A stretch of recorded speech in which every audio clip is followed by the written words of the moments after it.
सबसे बड़ी खबर जो है वो दहशतगर्दी का फैलता हुआ अमफरेयत है, तूफ़ान है। इस पस मंज़र में हर वक्त का एहतजाज जो है, हम समझते हैं एहतजाज आपका हक है और आपने बेशतर प्रोग्राम्स के अंदर ये बात दोहराई भी है, और मुझे मेरे कहने से आपका हक नहीं बनता, वो आईनी हक है। लेकिन कभी कोई तसल्ली के साथ बैठ के दहशतगर्दी के मामले पर भी बात कर लें, इसमें क्या हर्ज है? मतलब हर चीज़ जो है इमरान खान की रिहाई के साथ क्यों जुड़ी हुई है? नहीं तलत, बिल्कुल आप ठीक कहते हैं, मगर बात तो ये है कि किन से बात की जाए। देखें, हुकूमत वो है जिसके पास अख्तियार कोई नहीं है, जो सिर्फ सैर सपाटे के लिए कोई जनेवा चला जाता है, कोई अमेरिका चला जाता है, कोई लंदन चली जाती है, और कोई अब सऊदी अरब चला गया है। तो ये बात किससे की जाए? सवाल तो ये है कि इनको तो सिर्फ सैर सपाटे की इजाज़त है। बात आपस में की जाए, देखें बात आपस में की जाए, काम है, मैं कहता बात आपस में की जाए। आप खैबर पख्तूनख्वा के अंदर बैठकर बात कर सकते हैं। आप मसलन मैंने ये नोट किया है कि चीफ मिनिस्टर साहब जो हैं वो हर किस्म के फंक्शन में जाते हैं, लेकिन कभी मैंने उनको शोहदा के जनाजों में शिरकत करते हुए नहीं देखा। एक सिंबलिज्म है ना, उनके सूबे के अंदर बदतरीन दहशतगर्दी है सारे पाकिस्तान में, लेकिन वहां पर दहशतगर्दी है। I am just trying to understand कि क्या माइंडसेट होगा कि आप मेले ठेलों में तो जाने से गुरेज नहीं करते, लेकिन आप दहशतगर्दों के हाथों जो शहीद हुए हैं उनके जनाजों में शिरकत नहीं करते। Why is that? देखें तलत, कोई मेजर या कोई हवलदार या कोई जो है सिपाही हमारा शहीद हो जाए तो बिल्कुल वो हमारा भाई है, हमारा बेटा है, हमें उसका इतना ही तकलीफ़ है, यकीन करें, जितना अपने खानबादे में किसी की जो है सानेहा होने पर होता है। आप ये तो फरमाइएगा ना कि आपकी हुकूमत वहाँ पर मौजूद है और आपका अपना बयान है कि आप बहुत मकबूल हैं वहाँ पर, और आप बाज़ औक़ात तो 96, 98, आपकी मेहरबानी है कि 99 तक नहीं जाते, लेकिन 98 पे आके आप रुक जाते हैं कि 98% लोग आपके साथ हैं। तो मैं मानना ये चाहूँगा कि एक पब्लिक रिएक्शन भी होता है, अपनी पॉपुलैरिटी को इस्तेमाल करते हुए अपना मैंडेट भी इस्तेमाल करते हैं, वो हुकूमत की तरफ से नजर नहीं आता। इसकी क्या वजह? ना ही पार्टी की मरकजी लीडरशिप में कोई बहस नजर आती। देखो तलत, पहले तो मैं तुम्हें बड़े यानी आराम से चैलेंज करता हूँ कि दुनिया के न्यूट्रल तरीन अंपायर्स को लाकर इलेक्शन कमीशन बनाकर इलेक्शन करवा दो। अगर 90% लोग जो है इमरान खान और पाकिस्तान तहरीक इंसाफ के हक में वोट ना देना, तो आप जो मर्जी मुझे सियासत जो मर्जी सजा दें। देखें, जब आप एक मकबूल तरीन जमात जिसने 180 सीटें 8 फरवरी, इसके बावजूद कि आपने बल्ले का निशान छीन लिया और तमाम तर दुनिया की फिस्ताइत जो है इस्तेमाल की गई, उसके बावजूद अगर वो इतनी 180 सीटें जीतता है और वो अडयाला जेल में हो और 17 सीटों वाला जो है वो वज़ीर आज़म पाकिस्तान हो, तो इस फ्रॉड की बुनियाद पर मुझे बताएं, खुद फजल कादिर चौधरी साहब को, डॉक्टर साहब को, इनको कहीं सीने पे हाथ रख के बताएं कि ये इलेक्शन जीते हैं। तीनों इलेक्शन आप इस्लामाबाद की सीटें हारी हुई है, लेकिन फिर भी चले बैठे हुए हैं। जहां से आप इंतखाबात आप फरमा रहे हैं, इंतखाबात जीते हैं, चले 90% आपने कर दिया, तो आप ये फरमाइएगा कि वहां पर सबसे ज्यादा दहशतगर्दी है। आपका तो वहां पर कोने कोने के अंदर आपका नेटवर्क काम करना चाहिए, आपको तो सेमिनार्स करवाने चाहिए, आपको लीड करना चाहिए, काउंटर टेररिज्म स्ट्रेटजी देनी चाहिए। वाकईतन क्या आप समझते हैं कि आपका चीफ मिनिस्टर इस वक्त और आपकी जमात, सिर्फ चीफ मिनिस्टर नहीं, आपकी जमात फोकस्ड है दहशतगर्दी के मामले पर या नहीं? देखें, हमारे तो खून के आंसू रोता है हमारा दिल जब वो शहीद होते हैं, लेकिन सवाल ये है कि ये जो है, ये आपको भी इल्म है कि ये अफवाज पाकिस्तान हमारे उसमें दस्तरस में, सूबाई दस्तरस में नहीं है। बॉर्डर की हिफाजत करना माफ़ कीजिएगा, ये सूबाई दस्तरस में नहीं है। इसी तरह अगर दरअंदाजी कोई करता है तो ये सूबाई दस्तरस में नहीं है। इंटेलिजेंस नेटवर्क जो है आपका जितना भी है, MI है, ISI है, या जितने भी सूबाई एपिक्स कमेटी को हेड कौन करता है? सूबाई एपिक्स कमेटी उसको घास कौन डालता है यार? छोड़ो एनसीसी, जब नेशनल आपने सिक्योरिटी कमेटी काउंसिल बना दी है मरकज में, जब आपने फौज को एक मुस्तकिल उनको एक काम सौंप दिया है, वो प्राइम मिनिस्टर के पास बैठते हैं, वो डिफेंस मिनिस्टर के साथ बैठते हैं, वो तीनों सरबराहान अफवाज के जो है वहां बैठते हैं, प्राइम मिनिस्टर की सरबराही में वो पॉलिसी बनती है, उसको अमलदारी करना भी उन्हीं का काम है। माफ कीजिएगा, सूबे में अंदर जो है आपकी पुलिसिंग है, आपका जो है एजुकेशन है, आपका जो है हेल्थ केयर है, आपके एग्रीकल्चर है, ये सेक्टर जो है सूबे का है। ये लॉ एंड ऑर्डर, आपके बॉर्डर की हिफाजत और इंटेलिजेंस आपको क्या, ये सारा आपका, आप गवर्नर रह चुके हैं, आपका फौज का है। आप गवर्नर रह चुके हैं, आप ज़ाहिर है आप इतने सीजन सियासतदान हैं। Law and order primary responsibility है हुकूमत सूबाई की, वो मरकज़ की मदद से करता है, लेकिन लॉ एंड ऑर्डर उनकी अपनी जिम्मेदारी है। यहाँ पर तो जो आपके रेस्क्यू के लोग हैं उनको एहतजाज में शिरकत के ऊपर आप उनके ऊपर फूल फेंक रहे होते हैं, ये तो गवर्नेंस है वहाँ पर। अच्छा यार तलत, अगर उनको यहाँ दूसरे सूबे में जाते हैं गिरफ्तार कर लिया जाता है, ये किस तरह से ये रियासत को चला रहे हैं? रियासत अवाम है खुदारा। अब अमेरिका का देखिएगा, उसकी सुप्रीम कोर्ट ने सारे जो है अबॉर्ट कर दिए, उन्होंने रोक दिए, उन्होंने कहा डोनाल्ड ट्रंप के खिलाफ फौजदारी ये कार्रवाई चल रही है, ये हमें रोकी जाती है। सरदार साहब आपको पता है ना कि छह के छह सुप्रीम कोर्ट के जज जो है डोनाल्ड ट्रंप के जज हैं, आपको पता है ना? अरे बाबा, तो आप तो सारे इन्होंने अपने लगा लिए, तो क्या आपका मतलब है कि कंट्रोल नहीं, मैं कह रहा हूँ फिर आप एतराज ना कर ले। लेकिन डॉक्टर साहब मेरे साथ लाइन पर आ गए हैं फोन के ऊपर। डॉक्टर साहब आपको आवाज आ रही है? नहीं वो आ रही है। अच्छा, जरा ये उन्होंने नेशनल सिक्योरिटी कमेटी का जिक्र किया, मेरे ख्याल में ये नुकता बड़ा अहम है कि मैं देख रहा था कि लास्ट जो है नेशनल सिक्योरिटी कमेटी का वो कब हुआ, वो पीडीएम की हुकूमत में हुआ था। मैं जानना ही चाह रहा हूँ कि एक तरफ से हम देखते हैं कि दहशतगर्दी के वाक़यात का असर मईशत पर क्या पड़ता है, एक तरफ से हम देखते हैं कि उसका सिक्योरिटी पर क्या असर पड़ता है, लोगों के एतमाद पर क्या असर पड़ता है, जानों का ज़िया है, लेकिन दूसरी तरफ नेशनल सिक्योरिटी कमेटी का इजलास नहीं होता। इसकी क्या वजह?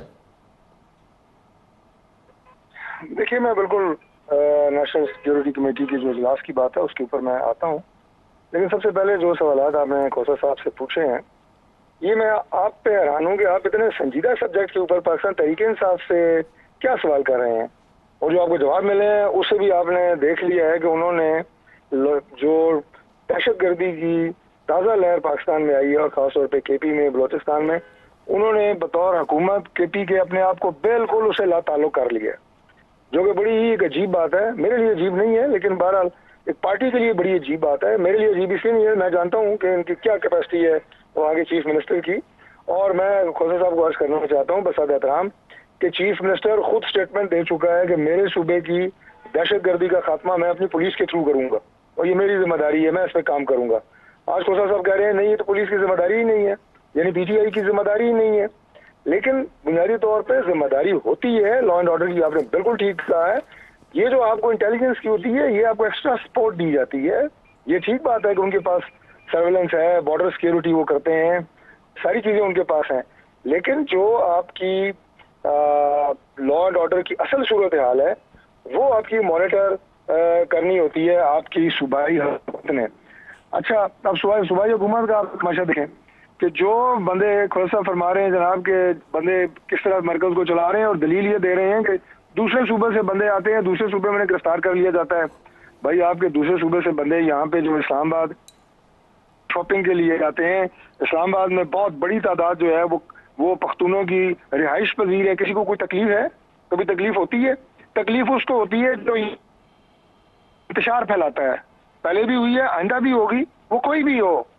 वो ये नहीं है कि कोई किसी आए या किसी और पंजाब से आएगा। लेकिन तारिक साहब गुजारिश सुन ले, लेकिन तारिक साहब वो सूबे की हुकूमत के बारे में आपके जितने तहफ़्फ़ुज़ात हैं अपनी जगह पर मौजूद हैं, हम उसको कंटेस्ट भी कर सकते हैं, डिबेट भी कर सकते हैं।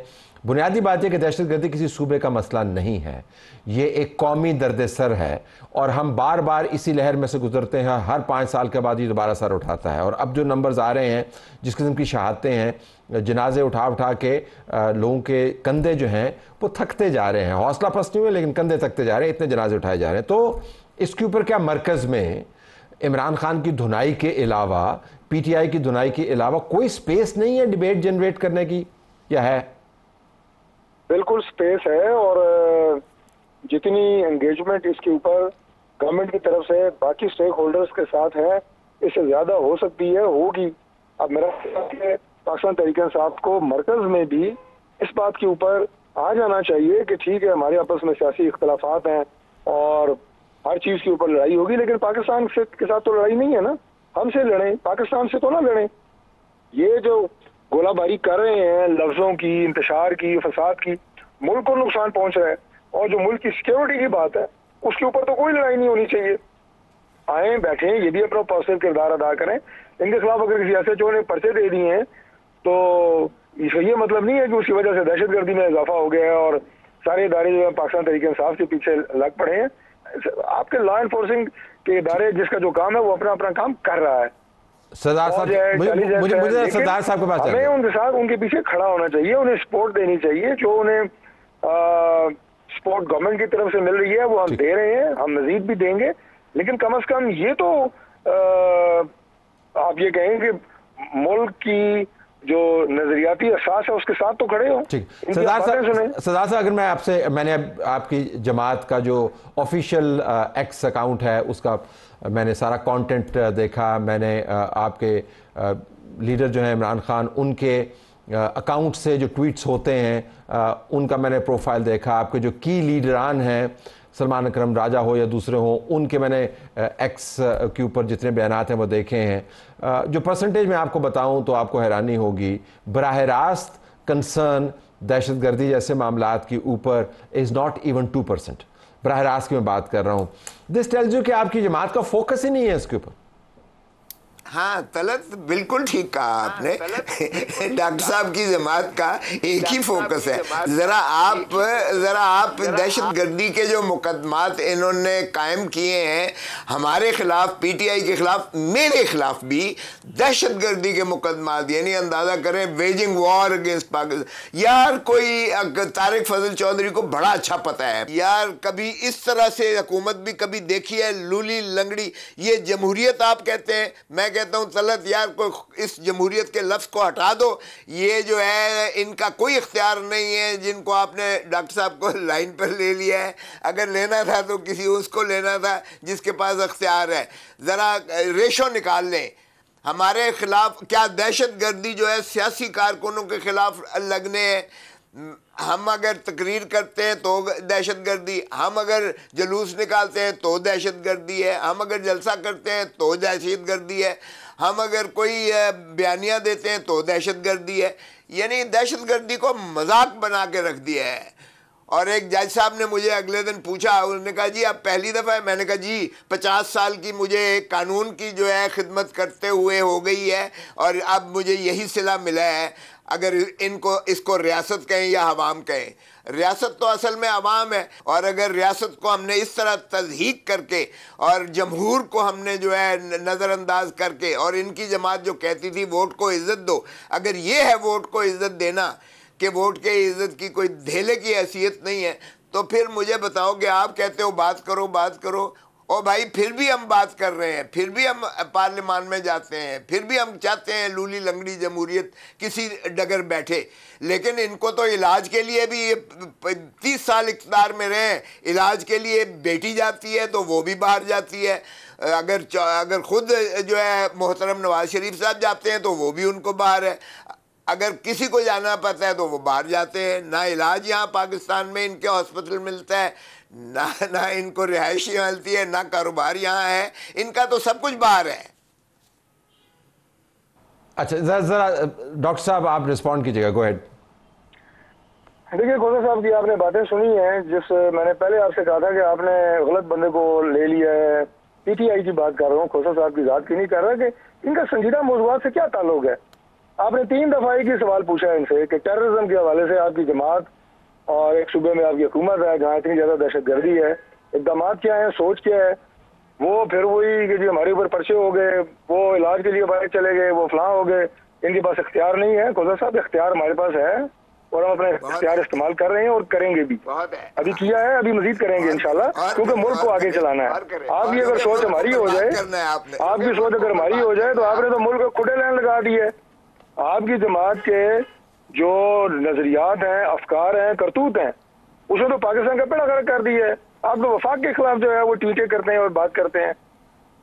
रियासत के नुमाइंदे होते हैं, उनके ऑर्गन्स होते हैं, जिन स्टेट के इदारों की मैं बात कर रहा हूँ, और अवाम पाकिस्तान है। आप जिस पाकिस्तान के खिलाफ बातें करते हैं, जिस निज़ाम के खिलाफ बातें करते हैं, उससे अवाम मुतासर होते हैं। और मैं इससे पहले इमरान खान साहब जब 4 साल हुकूमत में रहे हैं, उसके दौर में भी खोसा साहब उस वक्त नहीं थे पीटीआई में, कैबिनेट के मेंबरान की प्रमोशन का जो मेरिट और क्राइटेरिया था वो ये था कि जो जितनी भी ज्यादा गालियां देता है वो उतना बड़ा वजीर बनेगा। पूछे मैं गलत कह रहा हूँ? तलत साहब आप बता दें, खोसा साहब से पूछें, ईमानदारी से बताएं। जो ज्यादा टीवी पे आके गालियां दे उसे शाबाश देते थे इमरान खान, यार वेल डन, ये तो मेरा टाइगर है, ये टाइग्रेस है मेरी। इस तरह मुल्क चलते हैं आपके निज़ाम के तहत, जो आप ना अपने निज़ाम बता रहे हैं। और दूसरी बात यह है कि अगर आप इदारों पे हमला करेंगे, GHQ पे हमले करेंगे, आप स्टेट के इदारों पे हमला करेंगे, तो फिर पर्चे तो होंगे, क्यों नहीं होंगे? आप कॉन्स्टिट्यूशन की बात करते हैं, कॉन्स्टिट्यूशन राइट्स, प्रोटेस्ट। इस्लामाबाद के जो शहरी हैं, इनके कॉन्स्टिट्यूशन राइट्स नहीं है। हर 2 दिन बाद आपके लोग आ जाते हैं, जनाब यहाँ पे यदि हम इस्लामाबाद में हमला कर रहे हैं, जलगार कर रहे हैं, अटैक कर रहे हैं। अगर इस तरह मुल्क चलते हैं, ये वो सिस्टम है जो आप लाना चाहते हैं कि दूसरे सूबों के ऊपर, दूसरे शहरों के ऊपर, कैपिटल के ऊपर जनाब यलगार चढ़ाई। अच्छा, क्या मकसद हासिल करना चाहते हैं? तारिक साहब, आई एम वेरी सॉरी कि ये मामला उस तरफ चला गया और टाइम भी हमारे पास ख़त्म हो गया, लेकिन हम ये उम्मीद ये करते हैं, प्रोग्राम करने का मकसद ये था कि दोनों लीडरान बड़ी जमातों को रिप्रेजेंट करते हैं, तो फोकस हमारा मेन इश्यूज़ के ऊपर आना चाहिए। लेकिन हम देख सकते हैं कि चूँकि इतना ज़्यादा खला है पाकिस्तान बहस का, तो ज़ाहिर बहस ड्रिफ्ट करती है सियासी मामलात की तरफ। सियासी मामलात चलाइए, लेकिन जिस तरीके से दहशतगर्दी की उठान है, अगर तमाम जमातों ने इसके ऊपर सर नहीं जोड़ा तो बहुत बड़ा नुकसान हो सकता है। नुकसान ऑलरेडी हो रहा है। दोनों का शुक्रिया।